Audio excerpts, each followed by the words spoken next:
Hello and welcome to Daily Cricket Show, Cricket Happenings, dear friends and subscribers. On this particular cricket show, it's going to be India once again, the Indian wrist spinners once again, having that sort of control over South Africa, and India actually going on to defeat South Africa, crippled South Africa, one could call, with the absence of De Villiers, Du Plessis, and de Kock. And in fact, they lost the match by a very big margin as India actually ran a huge total of 303 for 6 and South Africans were bowled out. But again, the problem, and for India it was Virat Kohli getting on to his 34th ODI century and 160 was his contribution and 100 of his runs were just coming in singles and twos. So that would really give you a sighter as to how Virat Kohli played, how he really played in a very measured manner.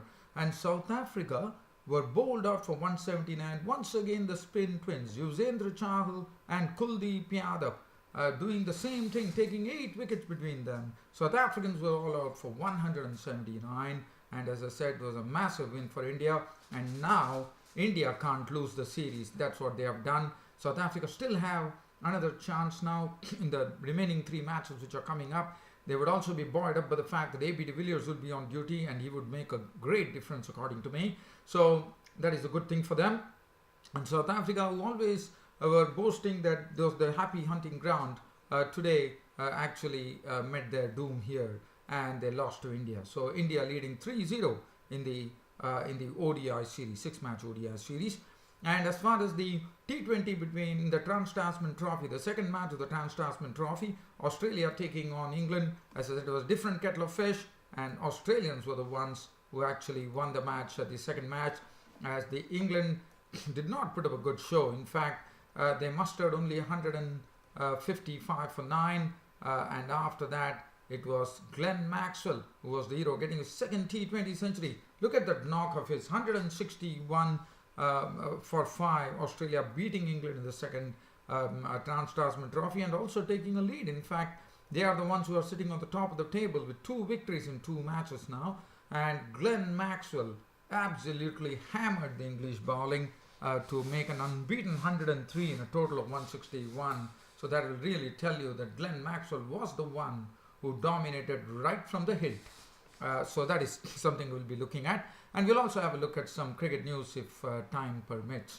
So let's start off. So let's start off with the third ODI between India and Sri Lanka. And South Africa were the ones who actually won the toss. And they decided, Andy Markram decided to insert the Indians into bat first. Well, once again, Rohit Sharma, still not getting into form there, with India losing their first wicket without a score on the board, as Kagiso Rabada forced Rohit Sharma to nick behind the wicket, where Henrik Klaasen, who was actually making his ODI debut behind the wickets, he was the one who took the catch. Rabada was the bowler, Rohit Sharma was out for naught, and after that it was from 0 for 1, it was Shikhar Dhawan and Virat Kohli at the crease.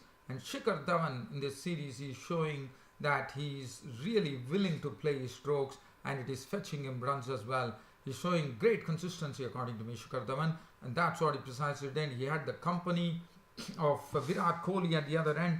Virat Kohli was, as I said, was a measured innings. He was not in any hurry at all.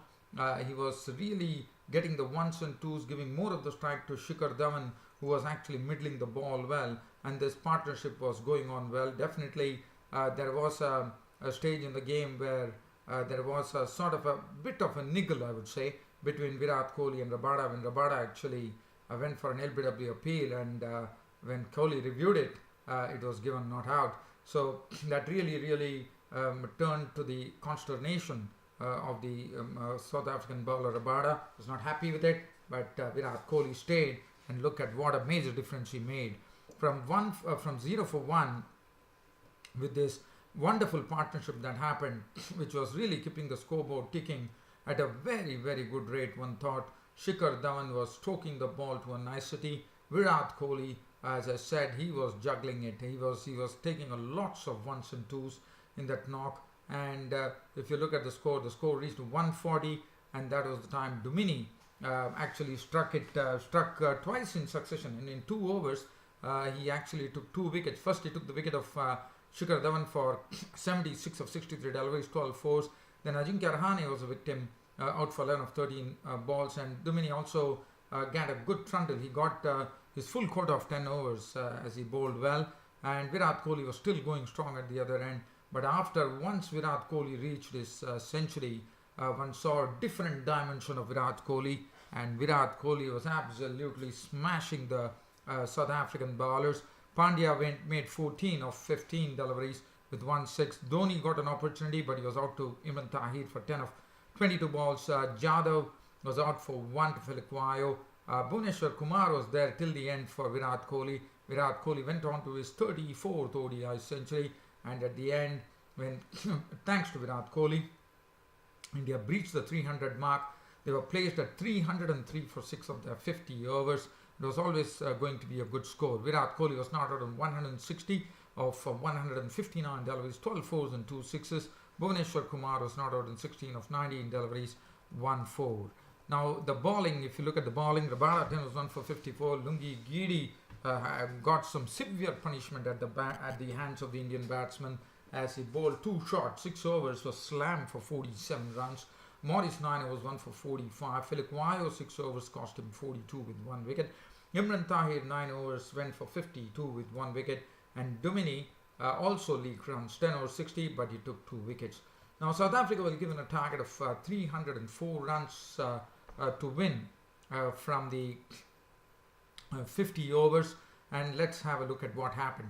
Well, it was first it was a wonderful breakthrough from Jasprit Bumrah, getting the ball to pitch outside the off stump and really nip back, and Hashim Amla was a goner. LBW bowled Bumrah for 1 of 2 balls. Not a good start at all for South Africa, considering they was chasing in excess of 300, and Amla was their main experienced batsman at the crease other than Dumini. Markram and Dumini then slowly started repairing the damage, and they were doing it well. In fact, they were slowly carrying the score along in a nice manner, with Addy Morecambe playing some good strokes as well. Dumini definitely holding the innings together for South Africa as that was going on. But after that, once again, as I said, it was the wrist spinners. Once they came into the picture, things started happening for India. Kuldeep Yadav got Markram stumped by Dhoni for 32 of 42 deliveries, 2 fours, 1 6. Then the debutant Klaasen was consumed pretty quickly when Chahal had him LBW for 6 of 12 balls with 1 4. Dumini, on the other hand, was doing a good job, but after Dumini got his 50 after quite a long time, Dumini was getting a ODI half century. He got that, but Chahal had him LBW for 51 of 67 deliveries, 4 fours with the score read 95 for 4.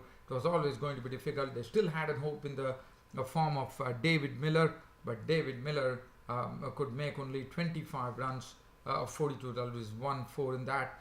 Zondo got 17 of 38 deliveries. Morris made, but other than that, there was not any resistance from the South African batsmen.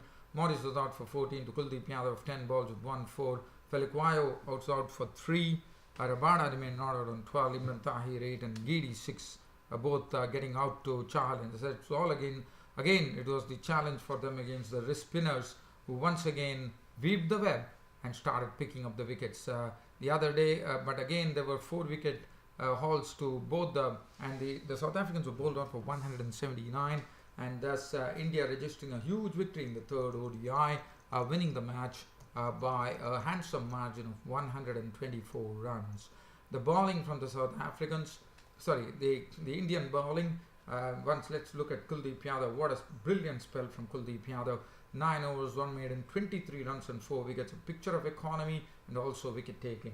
Yuzvendra Chahal 9 overs, 4 for 46. Could not bowl a single maiden today, but that didn't really matter as he was capturing the wickets. Pandya 8 overs, none for 34. Bumrah 2 for 32 of 7. 7 overs, none for 40 for Bhuvneshwar Kumar. Virat Kohli was the man of the match. As I said, India leading the 6-match series 3-0, and now India has secured the series. So it's only a matter of getting just 1 win under the belt, and it's all over for South Africa. But as I said, with the return of AB de Villiers, there could be some strength coming back in the form of in South Africa. But one has to really wait and watch. So let's get on from here and fly down to Australia, where we are talking about the second T20 match that happened between the Trans-Tasman Trophy between Australia and England. And England were the ones who batted first. And I have to say, it was some Billy Stanley who the other day who really stood out, really struggled as he was targeted today. He was very nicely dealt by especially Alex Hales and Jason Roy. And the first wicket to go was Jason Roy. Jason Roy was caught tie, bowled Richardson for 9 of 7 balls with 1 4. Hales contributed 22 of 15 4-4s, and as very rightly said, David Mallon is someone who likes to play his attacking game, and one really saw that in the Open today. What a knock from David Mallon. In fact, he was the highest scorer with 50 of 36 deliveries, which included 5 4s and 2 6s. And I have to say about England that this was not a good show by England at all, because they, at one stage they were I think they were 60 for 2, and from 60 for 2 they're 95 for another 95 runs. They lost 8 wickets, and that is not good batting at all. And then Glenn Maxwell was pressed into service today, and it definitely happened to be Glenn Maxwell's day. At the other end, it was after they lost their openers, Jason Roy. In fact, there was definitely some pressure as they had a double spin attack being summoned in the by David Warner, the Australian captain. He thrust in Ashton Agar and Maxwell at either end, and both did a fine job. They started throttling the English scoring as well, and David Mallon was the one who was taking it, and finally it was Alex Hales spooned up a catch to Ashton Agar, and Ashton Agar, as we have seen, normally we have seen even in the Australian domestic league that he has that knack of bowling where actually catches are spooned back to him. David Mallon was doing excellent, I thought, but then Maxwell came and struck it by picking up David Mallon by really flighting the ball. First he picked up Morgan's wicket for 22 of 14, that was 2 4s, 1 6. Mallon was victim of the bowling of Maxwell, but after making attractive 50 of 36 deliveries, 5 4s and 2 6s. After that, as I said, there was nobody who could really get a handle of the Australian bowlers. Butler made 5 of 7 deliveries. Billings was out for 10. Not a good stroke at all against the bowling of Agar, 9-1-4. David Willey tried to deposit Maxwell into the stands, but he could not do what he did to Nathan Lyon. He was gone, stumped by Alex Carey, the wicketkeeper, behind the stumps for 3. Jordan, as usual, like yesterday, he remained not out on 16 of 11 deliveries, 1 6. But Rashid was out for 1, Curran for 6, solitary 6 that he hit. And Mark Wood was not out on 5, as all that Australia could do was England could do, for muster 155 for 9. If you look at the bowling card there, Billy Stanley the other day was a hero, but today he definitely got a bit of tap from the England batsman. 4 overs, 1 for 43. Richardson 4 overs, 1 for 27, bowled very well. Ty once again continued his good work, 4 overs, 1 for 28. Stoinis 2 overs, 1 for 16, but it was the spinners who really definitely did the trick as to force England to a low total. Agar 3 overs, 2 for 15. Maxwell 2 overs, 3 for 10. Travis Head 1 over, is gone for 14. So now the target for Australia was 156 to get in a span of 20 overs, and let's see what happened. So once again, David Warner continued his poor beginning once again, as the captain was out very early, and it was very good bowling from David Willey was looking very sharp today, and he picked up the wicket of David Warner, getting him caught by Hales for 4 of 2 balls with 1 4. After that, Chris Lynn was the one who was troubled the utmost by David Willey. He tested him outside his off stump, and then got one real breakback delivery which went on to hit the timber of Chris Lynn. Chris Lynn was dismissed for a not by Willie with testing with just 2 balls. He was gone for naught. So that is a big blow. 4 for 2 was the score for Australia, and Australia were really struggling. But one end, one saw Maxwell walking into join our DRC shot in the middle, and then started. DRC shot was simply started showing the form that he's shown in the Big Bash League when he smashed one of the biggest sixes of the night. I think it was Adil Rashid was the biggest six of the night that David shot, Darcy shot actually slammed into the spectators. So that was a big 6. And at the other end, Maxwell was really getting into his own way of batting, and that was to really attack right from the word go.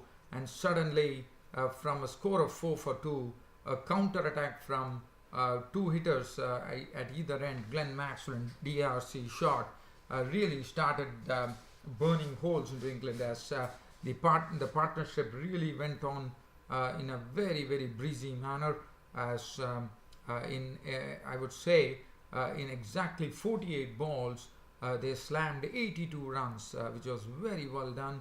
And then Rashid picked up the wicket of DRC shot not before Short made 30 of just 20. That was 2 4s and 2 6s. Stoinis was out for 6 of 11 balls with 1 4, and Travis had lost his stumps to Willie for 6. That really, but there was nothing to worry about. Glenn Maxwell was really slamming it towards the end, and he was making sure that England would be losing this match, as Glenn Maxwell really went hammer and tongs at the English bowlers and finally reached his T20 century to be not out on 103 of just 58 deliveries, which included 10 fours and 4 spanking sixes. What a knock from Glenn Maxwell. Take a bow, Glenn Maxwell. Carey, the keeper, was not out on 5 as many balls, and that was the win for Australia. And Glenn Maxwell playing a wonderful innings, 161 for 5, and thus Australia won the first 2 matches of the Trans-Tasman Trophy. Willie 3 overs 3 for 28, Mark Wood 3.3 overs 1 for 26, Jordan 4 overs none for 34, Curran 4 overs for 39, got a bit of slamming from Glenn Maxwell in particular, Rashid 4 overs 1 for 30, and at the end, at the Belrive Oval, Hobart, in the second match of the Trans-Tasman T20 Trophy, the man of the match going to none other than Glenn Maxwell for his all-round efforts, first slamming a century later, but picking up 3 wickets in the England innings. So wonderfully done by Glenn Maxwell, and it's very good to see that Glenn Maxwell is really hitting his straps at the right time. So that is as far as this match is concerned. Now, before I leave, a very quick peek on some cricket news.